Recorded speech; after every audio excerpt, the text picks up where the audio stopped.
नमस्कार, micro FM में आपका स्वागत है। आज सुनिए प्रेमचंद की लिखी कहानी नादान दोस्त। केशव के घर कार्निस के ऊपर एक चिड़िया ने अंडे दिए थे।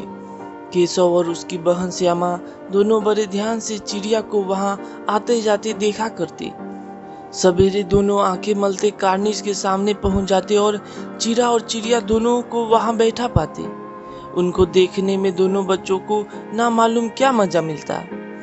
दूध और जलेबी की सुध भी ना रहती थी। दोनों के दिल में तरह तरह के सवाल उठते।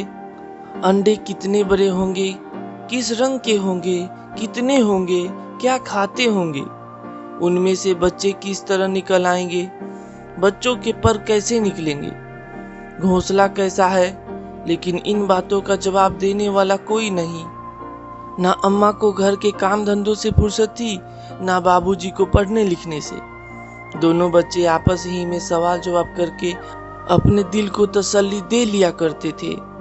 श्यामा कहती, क्यों भैया, बच्चे निकलकर फुर से उड़ जाएंगे। केशव विद्वानों जैसे गर्व से कहता, नहीं री पगली, पहले पर निकलेंगे, बगैर परों के बेचारे कैसे उड़ेंगे। श्यामा कहती, बच्चों को क्या खिलाएगी बेचारी।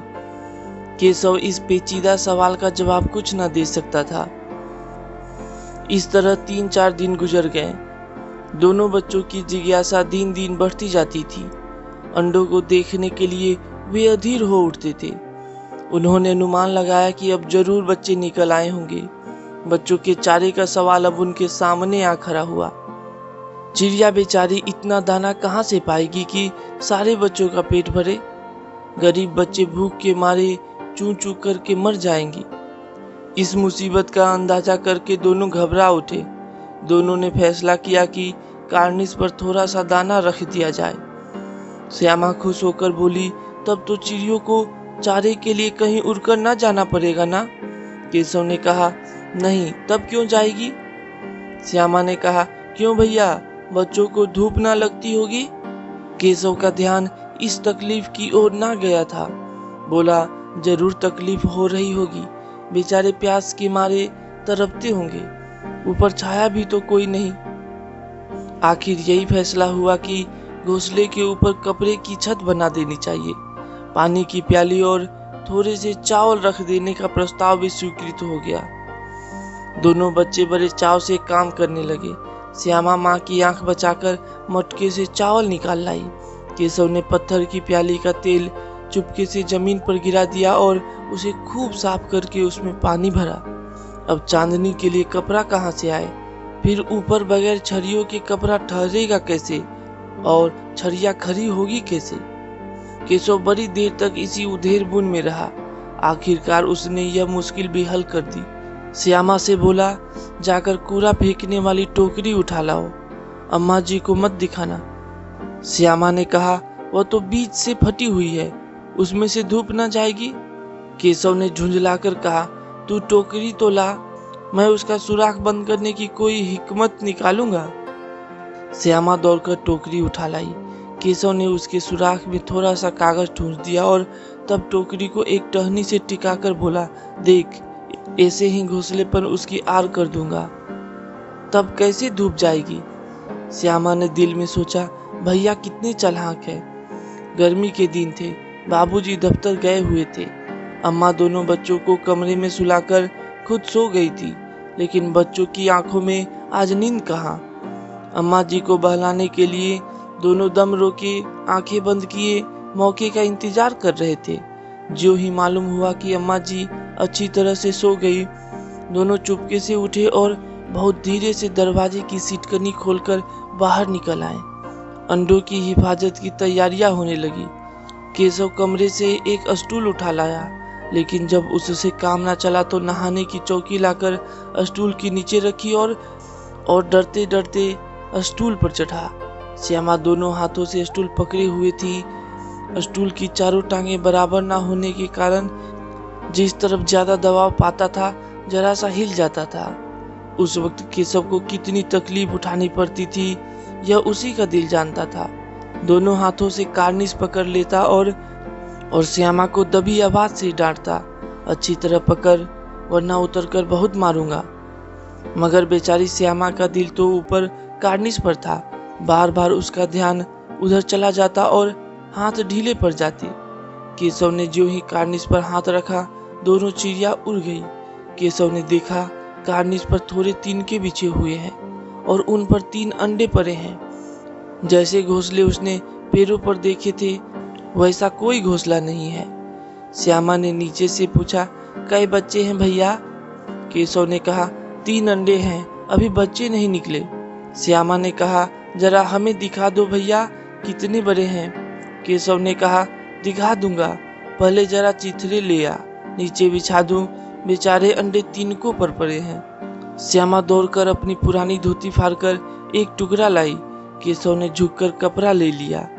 उसकी कई तह करके उसने एक गद्दी बनाई और उसे तिनकों पर बिछाकर तीनों अंडे धीरे से उस पर रख दिए। हमको भी दिखा दो भैया, केशव ने कहा, दिखा दूंगा, पहले जरा वह टोकरी तो दे दो, ऊपर छाया कर दूं। श्यामा ने टोकरी नीचे से थमा दी और बोली, अब तुम उतर आओ, मैं भी तो देखूं। केशव ने टोकरी को एक टहनी से टिकाकर कहा, जा दाना और पानी की प्याली ले आ, मैं उतर आऊं तो तुझे दिखा दूंगा। श्यामा प्याली और चावल भी लाई। केशव ने टोकरी के नीचे दोनों चीजें रख दी और आहिस्ता से उतर आया। श्यामा ने गिड़गिड़ाकर कहा, अब हमको भी चढ़ा दो भैया। केशव ने कहा, तू गिर पड़ेगी। श्यामा ने कहा, ना गिरूंगी भैया, तुम नीचे से पकड़े रहना। केशव ने कहा, ना भैया, कहीं तू गिरा पड़ी तो अम्मा जी मेरी चटनी ही कर डालेगी, कहेगी कि तूने ही चढ़ाया था, क्या करेगी देखकर। अब अंडे बड़े आराम से हैं, जब बच्चे निकलेंगे तो उनको पालेंगे। दोनों चिड़िया बार बार कार्निश पर आती थी और बगैर बैठे ही उड़ जाती थी। केशव ने सोचा, हम लोगों के डर से नहीं बैठती। स्टूल उठाकर कमरे में रखाया, चौकी जहाँ की थी वहां रख दी। श्यामा ने आंखों में आंसू भरकर कहा, तुमने मुझे नहीं दिखाया, मैं अम्मा जी से कह दूंगी। केशव ने कहा, अम्मा जी से कहेगी तो बहुत मारूंगा, कह देता हूँ। श्यामा ने कहा, तो तुमने मुझे दिखाया क्यों नहीं? केशव ने कहा, और गिर पड़ती तो 4 सर ना हो जाते? श्यामा ने कहा, हो जाते, देख लेना, मैं कह दूंगी। इतने में कोठरी का दरवाजा खुला और माँ ने धूप से आंखों को बचाते हुए कहा, तुम दोनों बाहर कब निकल आए? मैंने कहा था ना कि दोपहर को ना निकलना। किसने किवाड़ खोला? किवाड़ केशव ने खोला था, लेकिन श्यामा ने माँ से यह बात नहीं कही। उसे डर लगा कि भैया पिट जाएंगे। केशव दिल में कांप रहा था कि कहीं श्यामा कह ना दे। अंडे ना दिखाए थे, इससे अब उसको श्यामा पर विश्वास ना था। श्यामा सिर्फ मोहब्बत के मारे चुप थी या इस कसूर में हिस्सेदार होने की वजह से, इसका फैसला नहीं किया जा सकता। शायद दोनों ही बातें थी। माँ ने दोनों को डांट डपट कर फिर कमरे में बंद कर दिया और वह धीरे धीरे उन्हें पंखा झलने लगी। अभी सिर्फ 2 बजे थे, बाहर तेज लू चल रही थी। अब दोनों बच्चों को नींद आ गई थी। 4 बजे एकाएक श्यामा की नींद खुली। किवाड़ खुले हुए थे। वह दौड़ी हुई कार्निश के पास आई और ऊपर की ओर ताकने लगी। टोकरी का पता न था। संयोग से उसकी नजर नीचे गई और वह उल्टे पांव दौड़ती हुई कमरे में जाकर जोर से बोली, भैया अंडे तो नीचे पड़े हैं, बच्चे उड़ गए। केशव घबरा कर उठा और दौड़ा हुआ बाहर आया तो क्या देखता है कि तीनों अंडे नीचे टूटे पड़े हैं और उनसे कोई चूने की सी चीज बाहर निकल आई है। पानी की प्याली भी एक तरफ टूटी पड़ी है। उसके चेहरे का रंग उड़ गया। सहमी हुई आंखों से जमीन की तरफ देखने लगा।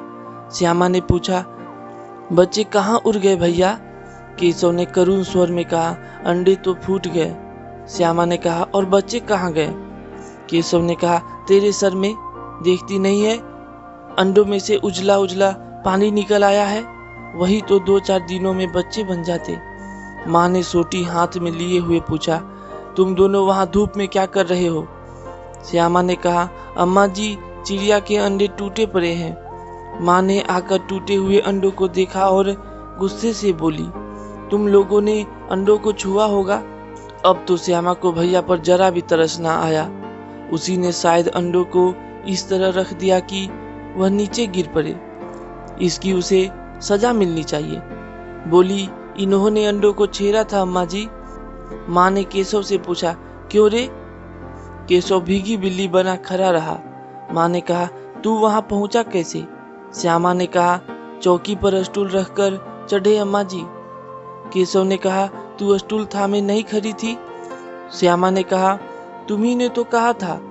माँ ने कहा, तू इतना बड़ा हुआ, तुझे अभी इतना भी नहीं मालूम कि छूने से चिड़ियों के अंडे गंदे हो जाते हैं, चिड़िया फिर उन्हें नहीं सेती?